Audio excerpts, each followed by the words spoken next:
bán thầy chặt bán đây chặt bán thầy chặt mấy những bán đấy lên về đi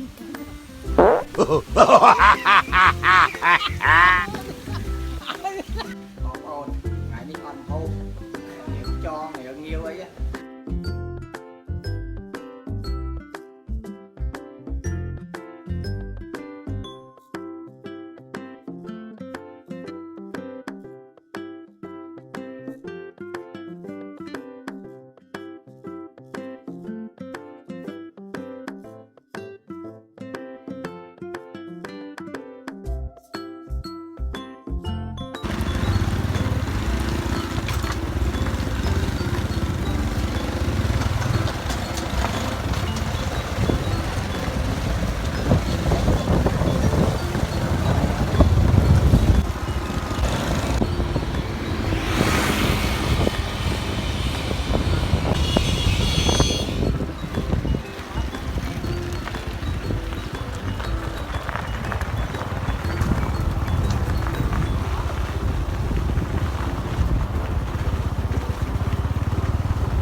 Mua vô cái tám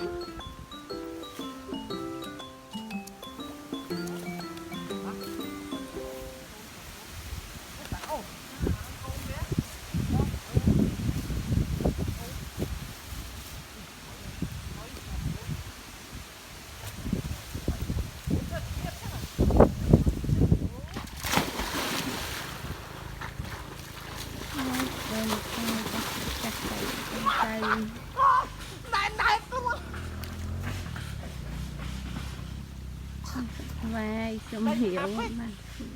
Thằng bên được chứ mến bỏ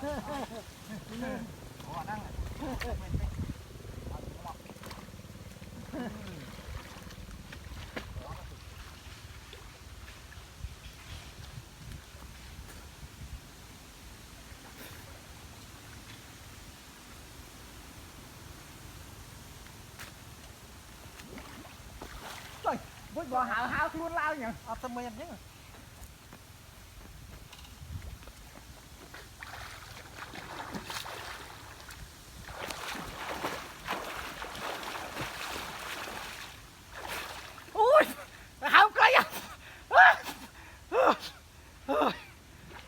hào cây mấy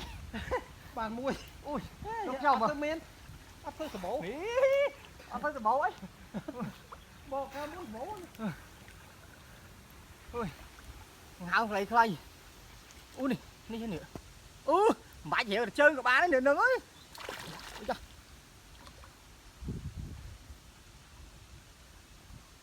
ui này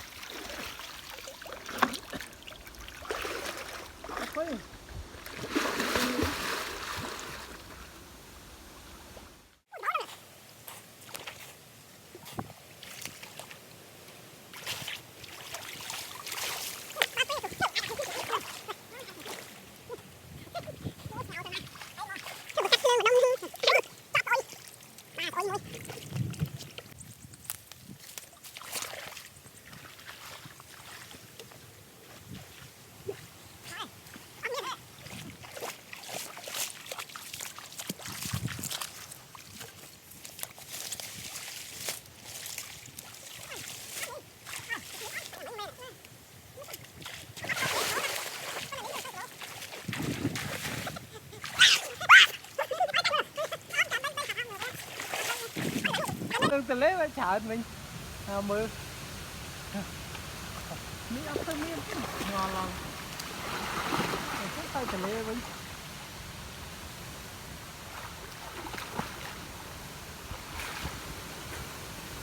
liền liền của men đấy liền men con ấp vô hơn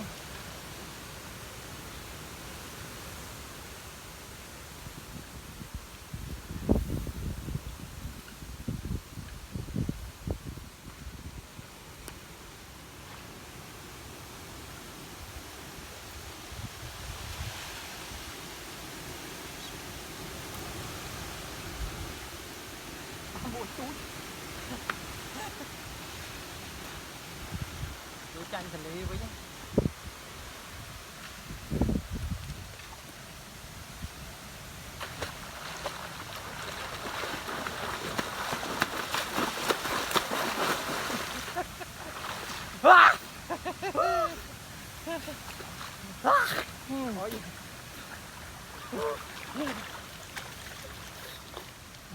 mai em đi cái đấy nấu cá món quen rồi lên thiết cho ban mà anh đang bảo ban trả tí nhỉ chân chân xử lý lấy mà hiểu bá xong cái lấy xử lý còn gì thôi gì cái gì chứ mua tóc với bạn bạn tóc với bạn đẹp mấy chứ đấy ao bán mua nó mưa mình chưa đi rút rồi men này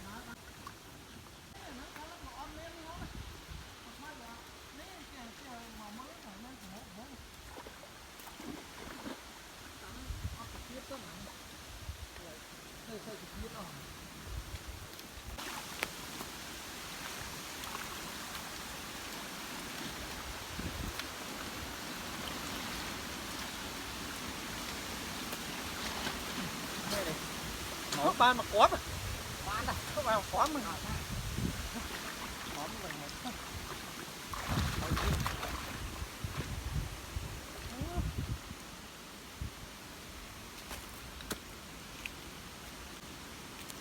ôi cái ban thầy ôi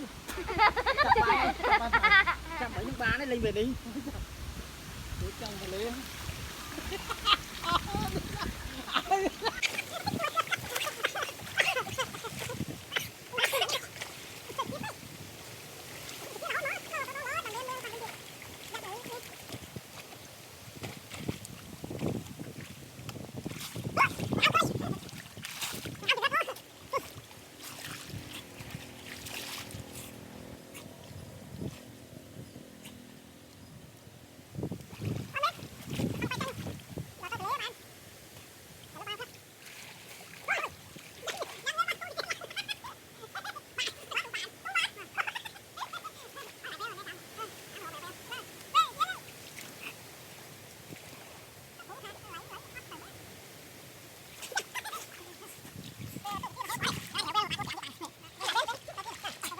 thôi hiểu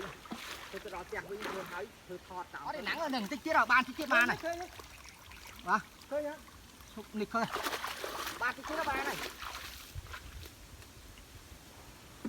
ba mua chia mua chia này năng này tập phân năng buôn bạp chết bà này vâng không á khơi nhá khơi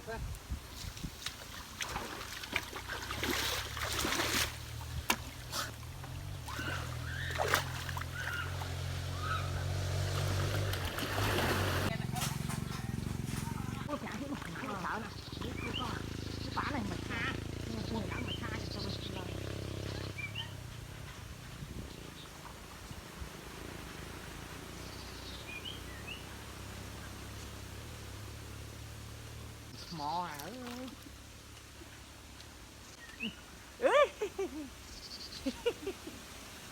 không biết à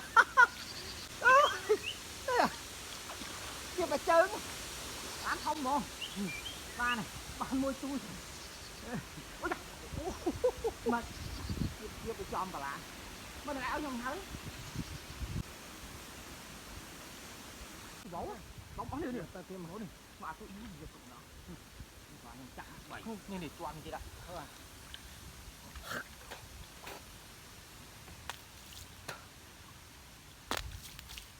wow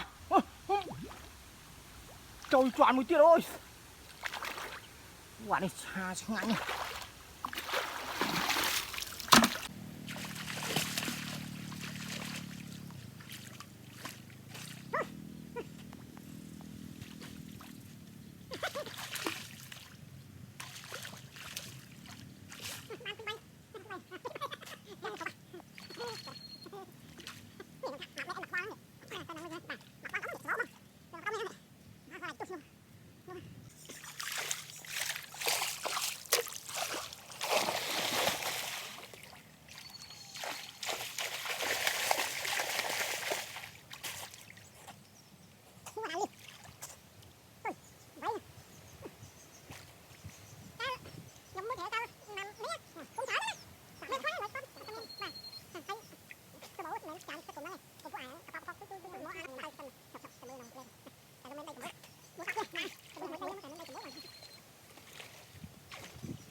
Nữa rồi on cái gì bay bạc sạch nó on lên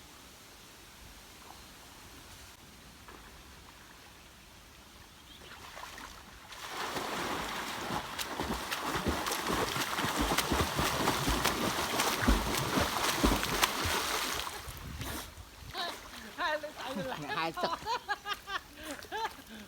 hai lên chạy cái thon thon vô chứ kia thon vô ấy.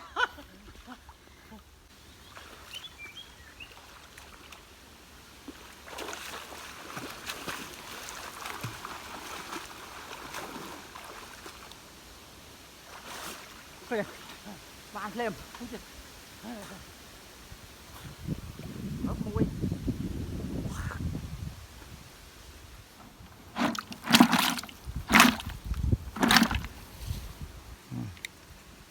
vô cha cường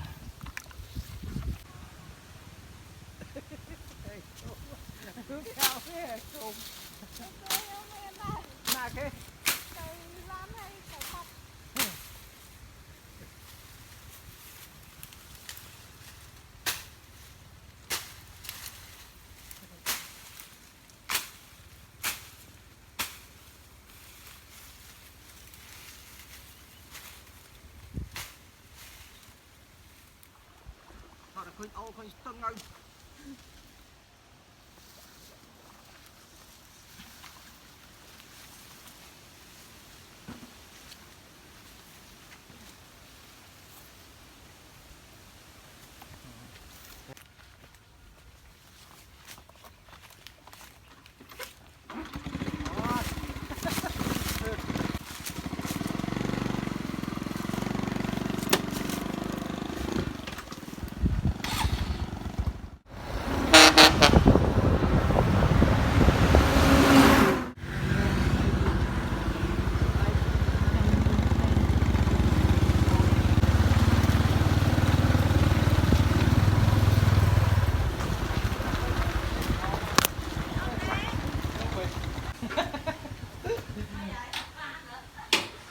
mình ốp nó bị mà cháo đấy.